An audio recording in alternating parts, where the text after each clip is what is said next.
गांव के एक संपन्न परिवार में सुमन नामक युवती की शादी हुई थी। सुमन की शादी धूमधाम से हुई थी, लेकिन शादी के बाद सुमन के जीवन में जो आया वह अत्याचार और पीड़ा का सिलसिला था। उसकी सास शकुंतला और ननद अनीता उसे लगातार दहेज के लिए ताने देती थीं। सुमन के पति रवि, जो नौकरी के सिलसिले में अक्सर बाहर रहते थे, इस सब से अनजान थे। शकुंतला और अनीता ने सुमन पर दहेज लाने का अत्यधिक दबाव डाल रखा था। सुमन के माता पिता ने अपनी हैसियत के मुताबिक दहेज दिया था, लेकिन सास को वह काफी नहीं लगा। शकुंतला ने सुमन से कहा, तुम्हारे मायके से और धन लाने को कहो, वरना तुम्हारी जगह इस घर में नहीं है। सुमन ने विनम्रता से उत्तर दिया, माँ, मेरे माता पिता ने जो भी संभव था वह सब कुछ दिया है, अब वे और कुछ नहीं दे सकते। शकुंतला ने सुमन को ताने मारते हुए कहा, तुम्हें इस घर में तभी जगह मिलेगी जब तुम और धन लेकर आओगी। सुमन की स्थिति दिन प्रतिदिन बिगड़ती गई। उसकी सास और ननद ने उसे घर के सारे काम करने के लिए मजबूर किया और उसे खाने पीने के लिए भी ठीक से कुछ नहीं देती थीं। एक दिन जब रवि काम के सिलसिले में बाहर गया हुआ था, शकुंतला और अनीता ने सुमन को बहुत बुरी तरह से मारपीट की। उन्होंने उसे कमरे में बंद कर दिया और धमकी दी कि यदि उसने दहेज नहीं लाया तो उसे और भी बुरे दिन देखने होंगे। अगले दिन सुमन की एक सहेली सीमा उससे मिलने आई। सीमा ने सुमन की हालत देखकर पूछा, सुमन, तुम्हारे साथ क्या हुआ है? तुम इतनी दुखी क्यों हो? सुमन ने अपनी सारी व्यथा सीमा को बताई। सीमा ने उसे माता संतोषी के मंदिर जाने की सलाह दी। माता की कृपा से तुम्हारी सभी समस्याओं का समाधान होगा। सीमा की सलाह मानकर सुमन ने अगले ही दिन माता संतोषी के मंदिर की यात्रा की। मंदिर पहुंचकर उसने वहां का शांत और पवित्र वातावरण देखा। सुमन ने माता के चरणों में अपनी सारी व्यथा रखी और प्रार्थना की। प्रार्थना के बाद सुमन ने मंदिर के पुजारी पंडित रामदास को देखा। वह उनकी ओर बढ़ी और नम्रता से बोली, पंडित जी, मैं बहुत दुखी हूँ। मेरी सास और ननद मुझे बहुत सताती हैं और दहेज के लिए प्रताड़ित करती हैं। मुझे कोई राह नहीं दिख रही है। पंडित रामदास ने सुमन की बातों को ध्यान से सुना और फिर बोले, बेटी, मैं तुम्हें एक कथा सुनाता हूँ। यह कथा तुम्हें शक्ति और साहस देगी। कई वर्षों पहले एक गांव में एक गरीब युवती गीता अपने ससुराल में रहती थी। उसकी सास कमला बहुत ही क्रूर और निर्दयी थी।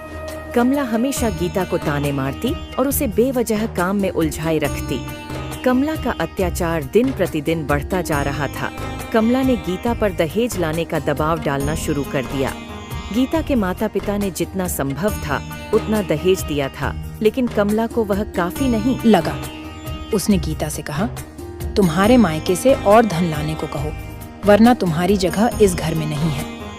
गीता ने विनम्रता से उत्तर दिया, माँ, मेरे माता पिता ने जो भी संभव था वह सब कुछ दिया है, अब वे और कुछ नहीं दे सकते। कमला ने गीता को ताने मारते हुए कहा, तुम्हें इस घर में तभी जगह मिलेगी जब तुम और धन लेकर आओगी।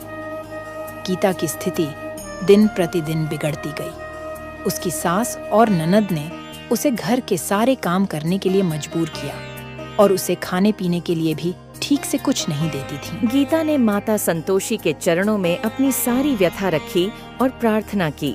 उसने माता से प्रार्थना की, हे माता संतोषी, मुझे इस दुख और पीड़ा से मुक्त कर, मुझे शक्ति और साहस दो।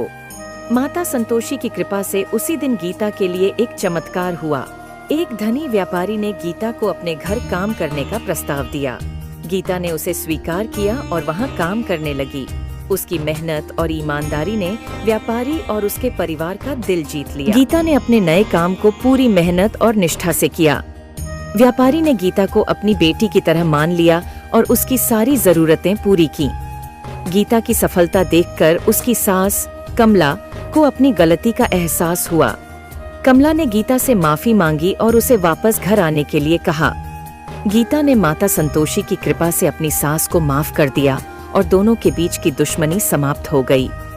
पंडित रामदास की कथा सुनकर सुमन के मन में नई शक्ति और साहस का संचार हुआ। उसने भी माता संतोषी का व्रत रखने का निर्णय लिया और अपनी भक्ति में जुट गई। कुछ दिन बाद जब रवि काम के सिलसिले में बाहर गया हुआ था, शकुंतला और अनीता ने सुमन को बहुत बुरी तरह से मारपीट की और उसे कमरे में बंद कर दिया। उन्होंने सुमन को धमकी दी कि यदि उसने दहेज नहीं लाया तो उसे और भी बुरे दिन देखने होंगे। अत्याचार की सीमा पार करते हुए एक दिन शकुंतला ने सुमन को जला देने की योजना बनाई। उन्होंने सुमन के कमरे में तेल छिड़क कर आग लगाने की कोशिश की। सुमन ने माता संतोषी से प्रार्थना की, हे माता, मेरी रक्षा करो। माता संतोषी की कृपा से उसी समय एक तेज हवा का झोंका आया और आग बुझ गई। सुमन को कोई नुकसान नहीं पहुंचा। इस चमत्कार को देखकर शकुंतला और अनीता को बहुत आश्चर्य हुआ और उन्हें अपनी गलती का एहसास हुआ। माता संतोषी की कृपा से सुमन के मन में नई शक्ति और साहस का संचार हुआ।